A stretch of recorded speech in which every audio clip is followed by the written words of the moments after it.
Good morning everyone. Welcome to KD current affairs. I hope आप सब बिल्कुल अच्छे होंगे। आज है 7 मई 2024। 7 मई 2024 के जितने भी मोस्ट इम्पॉर्टेंट प्रश्न बन सकते हैं आज हम उनको डिस्कस करेंगे। प्रश्न से संबंधित जितने भी फैक्ट्स होंगे हम आपको वो बताएंगे, तो आप वीडियो को लास्ट तक बड़े ध्यान से देखिएगा। लास्ट में हम आपसे प्रश्न पूछेंगे जिनके आप आंसर आपको कमेंट बॉक्स में करने हैं। स्टार्ट करते हैं आज का अपना सेशन। हमारा आज का पहला प्रश्न है, इंटरनेशनल इलेक्शंस विजिटर्स प्रोग्राम के तहत भारत ने कितने देशों के चुनाव प्रबंधन निकायों को आमंत्रित किया है? आपका आंसर हो जाएगा 23। निर्वाचन आयोग ने देश में चल रहे लोकसभा चुनाव 2024 के दौरान international election visitors programme IEVP के तहत 23 देशों के चुनाव प्रबंधन निकायों से 75 अंतर्राष्ट्रीय आगंतुकों को आमंत्रित किया है। इसमें international foundation for electoral system IFES के सदस्य भी शामिल हैं। इसका उद्देश्य विदेशी प्रबंधन निकायों को भारतीय चुनाव कार्यप्रणालियों से परिचित कराना है। आइए इसके फैक्ट की बात कर लेते हैं। चुनाव आयोग द्वारा हाल ही में 2 नए कमिश्नर को नियुक्त किया गया है। इसमें ज्ञानेश कुमार और दूसरा SS संधू हैं। चुनाव आयोग ने हाल ही में एक सक्षम ऐप को लॉन्च किया है विकलांगों के लिए। दूसरा 414 मिशन को लॉन्च किया है हिमाचल प्रदेश के लिए, एक अभियान है। इसके अलावा सी विजिल ऐप को लॉन्च किया है अपने मतदाताओं को जानने के लिए, अपने उम्मीदवार को जानने के लिए। आइए देखते हैं अपना अगला प्रश्न। ICC महिला T20 विश्व कप 2024 का आयोजन किस देश में किया जाएगा? आपका आंसर हो जाएगा बांग्लादेश। हाल ही में अंतर्राष्ट्रीय क्रिकेट परिषद ICC ने आगामी महिला T20 विश्व कप 2024 के कार्यक्रम की घोषणा कर दी है। यह महिला T20 विश्व कप का 9वां संस्करण होगा जो 3 से 20 अक्टूबर के बीच बांग्लादेश में आयोजित किया जाएगा। भारतीय क्रिकेट टीम 6 अक्टूबर को चिर प्रतिनिधि पाकिस्तान से भिड़ेगी। भारतीय क्रिकेट टीम महिला क्रिकेट टीम की कप्तान की बात करें तो कौन है? हरमनप्रीत कौर हैं। और ICC पुरुष T20 विश्व कप 2024 की बात करें तो इसका आयोजन कहाँ किया जाएगा? USA और वेस्ट इंडीज़ में आयोजन किया जाएगा। और इस हाल ही में ICC पुरुष T20 विश्व कप में युवराज सिंह को ICC T20 2024 का ब्रांड एम्बेसडर नियुक्त किया है। इसके पहले भी क्रिस गेल और उसेन बोल्ट को ब्रांड एम्बेसडर बनाया गया है। आइए देखते हैं अगला प्रश्न लेते हैं। ICC का मुख्यालय कहाँ स्थित है? ICC का मुख्यालय दुबई UAE में स्थित है। ICC का अध्यक्ष ग्रेग बर्कले, ICC का CEO जो अलार्डिस हैं और ICC का महाप्रबंधक वसीम खान हैं। आइए देखते हैं अगला प्रश्न। बॉलीवुड अभिनेत्री को यूनिसेफ इंडिया का नेशनल ब्रांड एम्बेसडर नियुक्त किया है। आपका आंसर हो जाएगा करीना कपूर को। हाल ही में बॉलीवुड अभिनेत्री करीना कपूर खान को यूनिसेफ इंडिया का नेशनल ब्रांड एम्बेसडर नियुक्त किया गया है। करीना कपूर साल 2024 से यूनिसेफ इंडिया के साथ जुड़ी हुई है और उन्होंने लड़कियों की शिक्षा, लैंगिक समानता जैसे मुद्दों पर काम किया है। करीना कपूर ने पहले यूनिसेफ इंडिया के लिए सेलिब्रिटी एडवोकेट के रूप में भी काम किया था। यूनिसेफ का हेडक्वार्टर कहाँ है? यूनिसेफ का headquarter New York, United state America में स्थित है। इसके वर्तमान में कार्यकारी निदेशक कौन है? Catherine Russell. इसकी स्थापना 1946 ईस्वी में हुई थी। आइए देख लेते हैं अगला प्रश्न।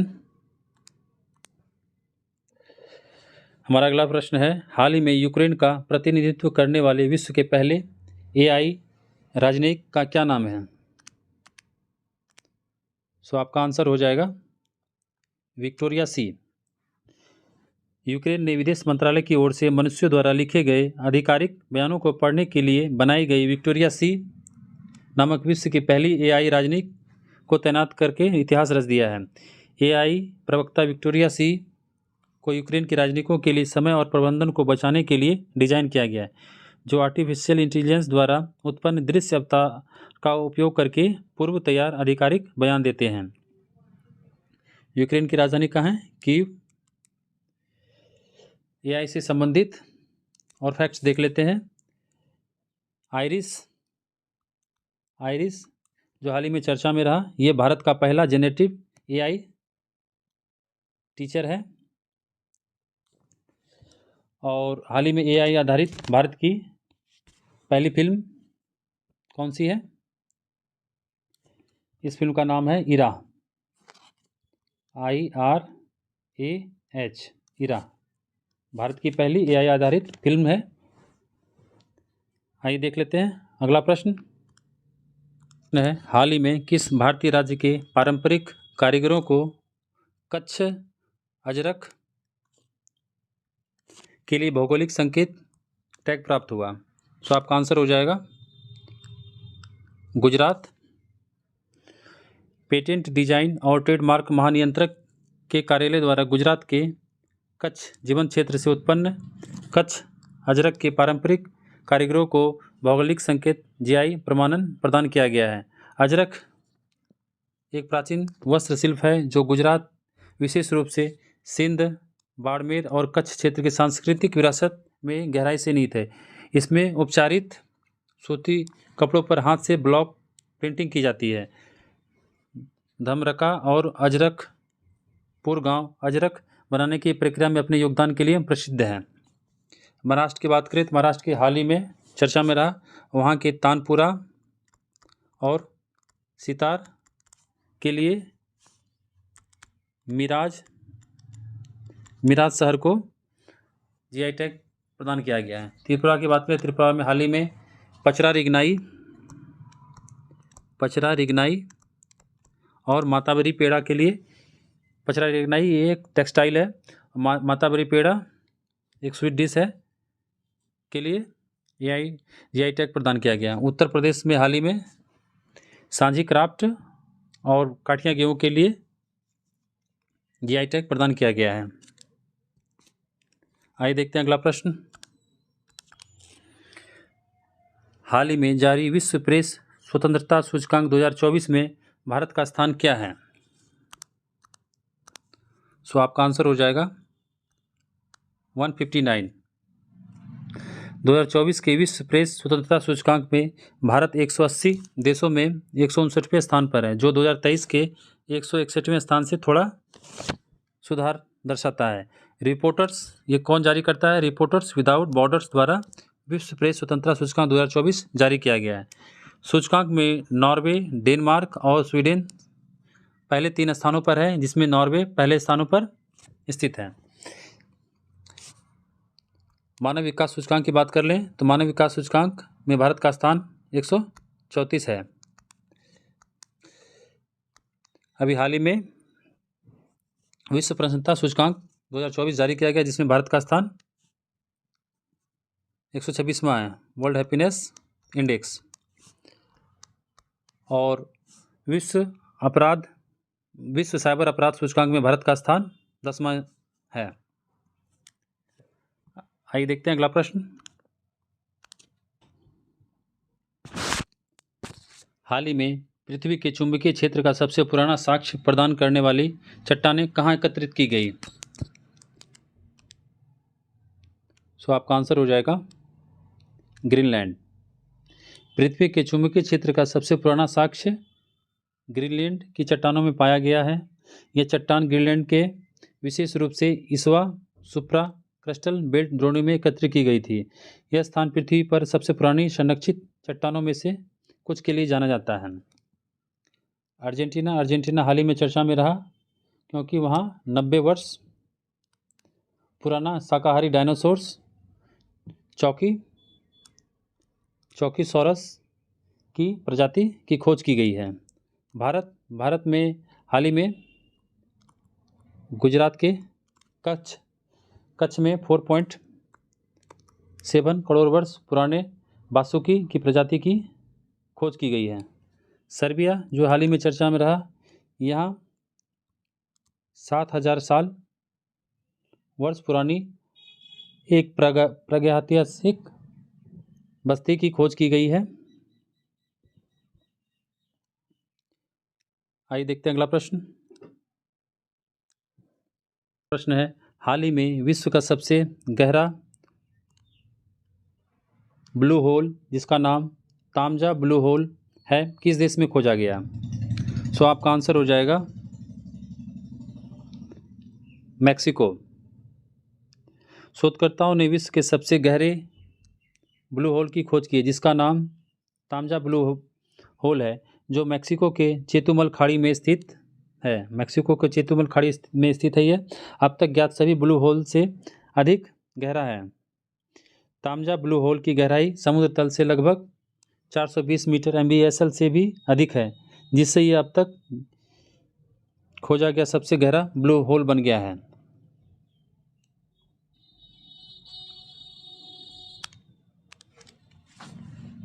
मैक्सिको में एक जगह है क्वात्रो सिएनागास, जो जल संकट के कारण खबरों में था। भारत की बात करें तो भारत में हिंद महासागर में स्थित अफानसी निकेतन सी माउंट, जिसे AN सी माउंट,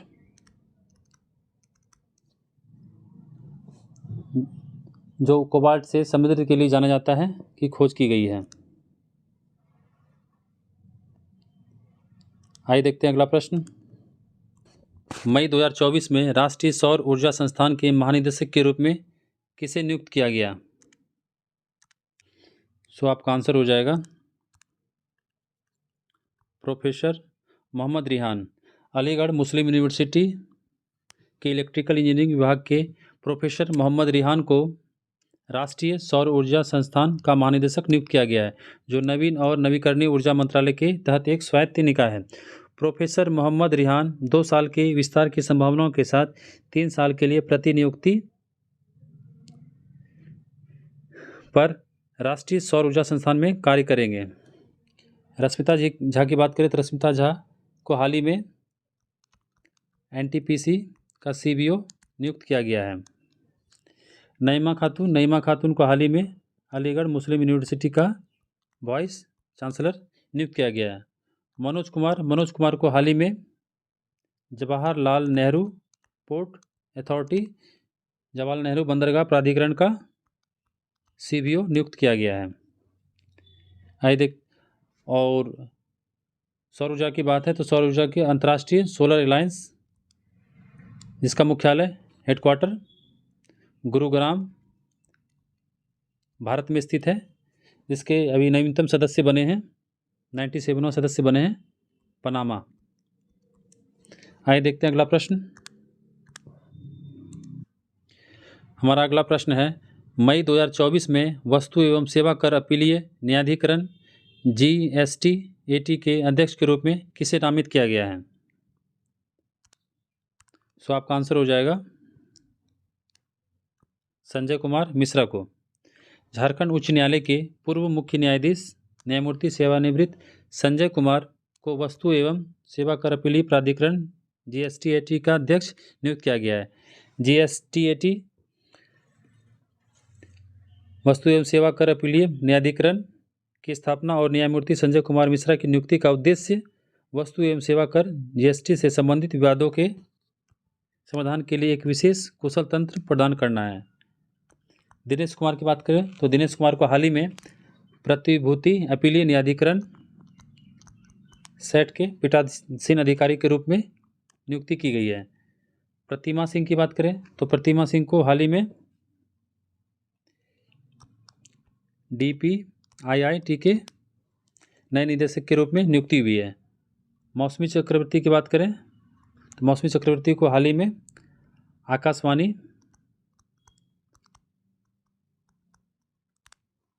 समाचार के महानिदेशक के रूप में नियुक्ति हुई है कुछ सेशन पे। सो फ्रेंड्स, आज का सेशन यहीं तक था।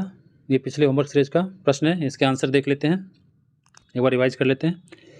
जेरेमिया मानेले को, सॉरी यहाँ पे मिस्टेक हो गया है, जेरेमिया मानेले को हाल ही में किस देश के प्रधानमंत्री के रूप में नियुक्त किया गया है? सो आंसर हो जाएगा आपका सोलोमन द्वीप का। ICC पुरुष T20 विश्व कप 2024 का ब्रांड एम्बेसडर किसे नियुक्त किया गया है? सो आपका आंसर हो जाएगा युवराज सिंह को। रेड कोलोबस संरक्षण कार्य योजना जो हाल ही में समाचारों में देखी गई संगठन की एक पहल है, तो ये AUCN की एक पहल है। हाल ही में व्हीटली गोल्ड अवार्ड 2024 से किसे सम्मानित किया गया? तो इसे किया गया डॉक्टर पूर्णिमा देवी वर्मन को। 46वीं अंटार्कटिक संधि परामर्शदात्री बैठक ATCM 46 का आयोजन कहाँ किया जाएगा? सो आपका आंसर हो जाएगा कोच्चि, केरल।